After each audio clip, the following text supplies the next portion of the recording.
जी हां दोस्तों, मैदान पर आया चेन्नई सुपर किंग्स की बल्लेबाजों के रनों का तूफान। आप सभी को बता दें, मुंबई इंडियंस के सामने खतरनाक बल्लेबाजी करी चेन्नई सुपर किंग्स के धाकड़ बल्लेबाजों ने। हर टीम ऐसी होती है जिसमें कोई ना कोई एक ऐसा खिलाड़ी होता है जिसके दम पर पूरी टीम चलती है, लेकिन चेन्नई सुपर किंग्स की कप्तानी महेंद्र सिंह धोनी भले ही करते हो, लेकिन उनके 11 के 11 खिलाड़ी उनका पूरा साथ देते हैं।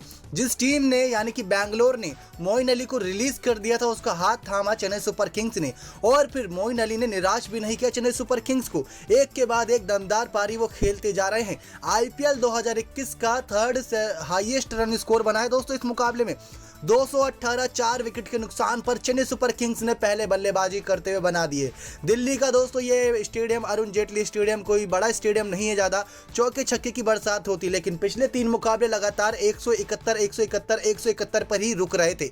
लेकिन आज के मुकाबले में चेन्नई सुपर किंग्स ने करी पहले बल्लेबाजी और इस 171 में करीब 50 रन का इजाफा कर दिया, यानी कि बना दिए 218 रन 4 विकेट के नुकसान पर।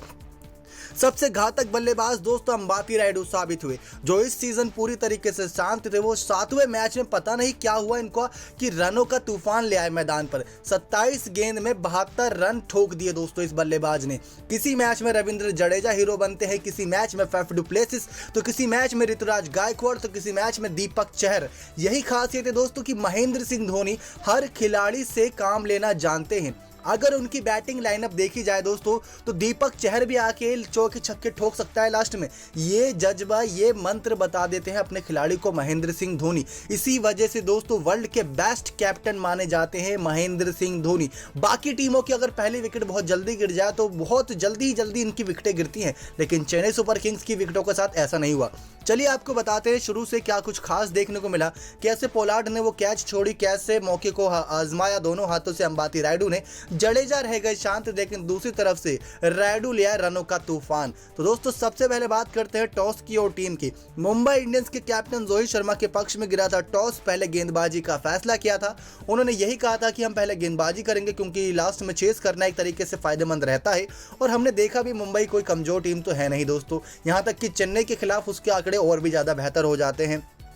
तो अरुण जेटली के इस स्टेडियम में दोस्तों देखा जाए तो पहली बार दोनों टीमों का आमना सामना हुआ, क्योंकि इससे पहले दोनों टीमें अपने अपने घरेलू मैदानों पर मुकाबला खेलती थी, जैसे कभी वानखेड़े में और कभी चेन्नई के मैदान पे। यही 2 मैदान फिक्स रहते थे जहां पर अक्सर हम देखते थे, और बाकी कभी फाइनल होता था वो अलग मैदान पर होता। लेकिन दिल्ली के मैदान पर दोनों ही टीमों का आमना सामना पहली बार था। और यहाँ पर मुंबई इंडियंस ने 2 बड़े बदलाव करे थे। जयंत यादव और कुल्टर नाइल को बाहर बिठाकर यहाँ पर धवल कुलकर्णी और जेम्स निशाम को खिलाया था दोस्तों। ये भारतीय का एक खिलाड़ी है और एक विदेशी खिलाड़ी है। और महेंद्र सिंह धोनी बिना किसी बदलाव के इस मैदान पर उतरे थे, वही 11 खिलाड़ी, और इस सीजन नंबर 1 पर बंदी आई है दोस्तों इसी 11 खिलाड़ियों के दम पर। तो बिना किसी बदलाव के यही 11 खिलाड़ी हमें देखने को मिले।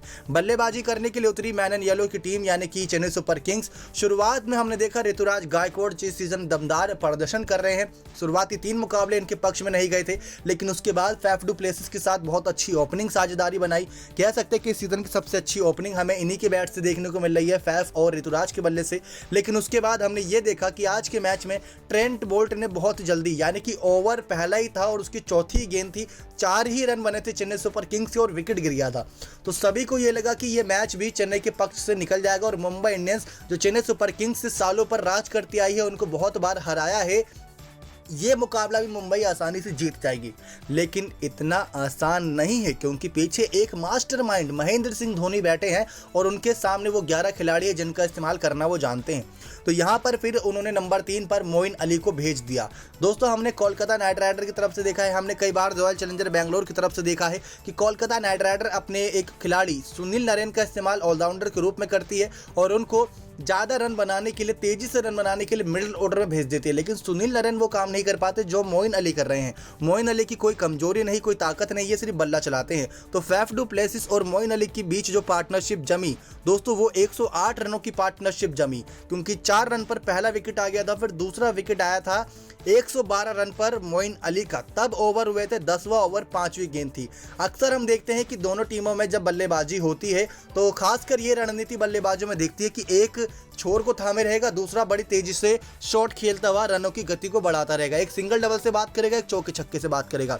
लेकिन मोइन अली और फैफ डू प्लेसिस दोनों को ही दोस्तों लाइसेंस मिला हुआ था चेन्नई सुपर किंग्स के बल्लेबाजों की तरफ से, यानी कप्तान धोनी की तरफ से। और खास करके हमने देखा मोइन अली के साथ साथ फैफ डू प्लेसिस ने भी दोनों हाथों से रनों को बटोरा, और जिस प्रकार की बल्लेबाजी फैफ डू प्लेसिस और मोइन अली ने करी, दिल खुश कर देने वाली थी। लेकिन दोस्तों जब मोइन अली का विकेट गिरा तो एक सिलसिलेवार विकेट गिरना शुरू हो गया था, क्योंकि उसके बाद दोस्तों चेन्नई सुपर किंग्स के एक के बाद एक बल्लेबाज आउट होते गए, जहां फैफ डू प्लेसिस भी बहुत जल्दी आउट हो गए थे। और हमने देखा कि 10वें ओवर की 5वीं गेंद पर मोइन अली का विकेट खोया था चेन्नई सुपर किंग्स ने, तो 11वें ओवर की यानी कि अगले ओवर की ही 5वीं गेंद पर फैफ डू प्लेसिस जो 50 रन खेलकर अच्छी पारी खेले थे, उनका विकेट भी खो दिया था। आपको बता दें फैफ डू प्लेसिस ने 28 गेंदों में 50 रन ठोक दिए, 2 चौके 4 छक्के के साथ 178 का स्ट्राइक रेट, और पोलार्ड ने इनकी विकेट लेती। दोस्तों पोलार्ड ने एक ब्रेक थ्रू दिलाया था, वरना ये 218 की जगह हमें 228 या 238 भी देखने को मिल सकता है, जिस प्रकार की बल्लेबाजी फैफ डू प्लेसिस और मोइन अली कर रहे थे। क्योंकि यहाँ पर जब चिन्नथाला यानी सुरेश रैना बल्ला थामे आए तो उनको भी बल्लेबाजी करते हमने देखा है कितनी खतरनाक बल्लेबाजी करते हैं। तो चिन्नथाला को दोस्तों अगली ही गेंद पर यानी कि 11वें ओवर की 5वीं गेंद पर फैफ डू प्लेसिस आउट हुए थे, तो अगली ही गेंद पर सुरेश रैना का विकेट ले लिया था, जो 4 गेंदों पर 2 रन बनाकर खेले थे।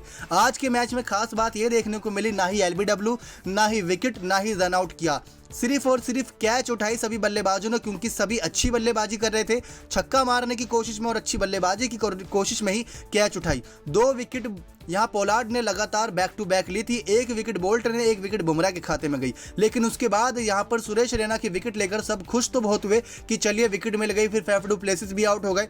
लेकिन खुशी पर रोक यहाँ पर लगा दी अंबाती रायडू और रविंद्र जडेजा ने, क्योंकि जब 116 रन पर यहाँ पर चौथा विकेट गिरा था सुरेश रैना का, तो उसके बाद दोस्तों यहाँ पर पार्टनरशिप जो जमी वो जमी 102 रन की।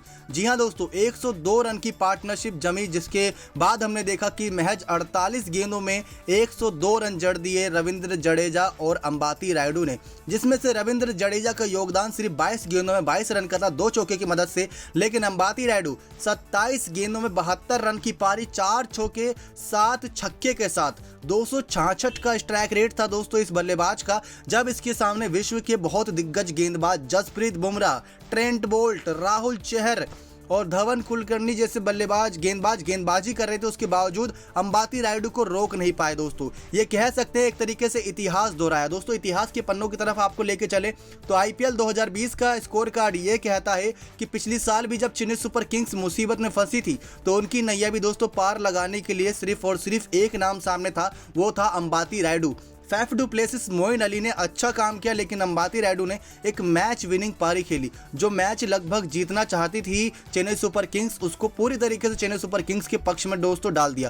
फर्स्ट इनिंग की इस पारी में फैफ डू प्लेसिस की अच्छी पारी थी मोइन अली की, लेकिन अगर आपको पिछले सीजन दोस्तों याद करा दें तो पिछले सीजन भी फैफ डू प्लेसिस ने मुंबई इंडियंस के खिलाफ एक बहुत अच्छी 58 रन की पारी खेली थी, लेकिन तब भी अंबाती रायडू ने 48 गेंदों में 71 रन की एक मैच विनिंग पारी खेली थी। उसमें मैन ऑफ द मैच का अवार्ड अंबाती रायडू के पास ही गया था। तब 20 ओवर में 162 रन बनाए थे।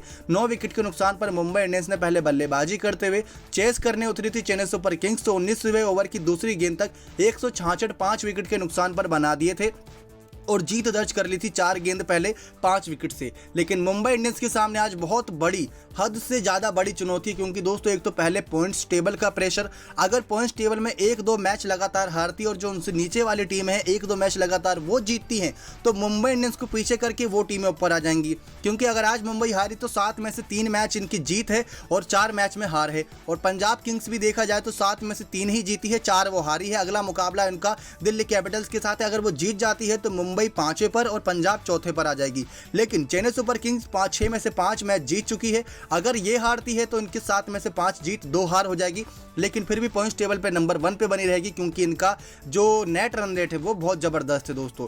तो ये साफ बात दर्शाता है कि पहले होता था कि मुंबई चेन्नई को हराती थी, लेकिन इस सीज़न मैन इन येलो अलग फॉर्म में नजर आ रहे हैं दोस्तों, जो बिल्कुल सोच के परे है। हम देखते हैं हर टीमों में एक ना एक बल्लेबाज, दो बल्लेबाज मान लीजिए या तीन बल्लेबाज ऐसा होता है कि चलो एक मैच में एक ने मारा, दूसरे मैच में एक ने मारा, तीसरे मैच में तीसरे ने मारा। लेकिन चेन्नई सुपर किंग्स की यही खासियत है कि हर मैच में एक अलग अलग मैच विनर उनको मिल रहा है। फैफ डू प्लेसिस लगातार कॉन्सिस्टेंट दोस्तों अच्छा प्रदर्शन कर रहे हैं और ऑरेंज कैप की दावेदारी उन्हीं की है। देखा जाए शिखर धवन, केएल राहुल के साथ फैफ डू प्लेसिस का भी नाम है। ऑरेंज कैप सीजन के अंत तक अगर ऐसे ही खेलते रहे फैफ डू प्लेसिस तो बहुत अच्छी पारी खेल रहे हैं। ऋतुराज गायकवाड़ जो युवा सितारा है उसके बल्ले से भी रन आ रहे हैं, लेकिन आज के मुकाबले में थोड़ा फ्लॉप साबित हुआ। बुमराह जैसे गेंदबाजों की पिटाई कर दी दोस्तों, क्या ही बचा आज के मैच में। पोलार्ड ने वो तो 2 विकेट ले ली, थोड़ी नाक बच गई मुंबई इंडियंस की।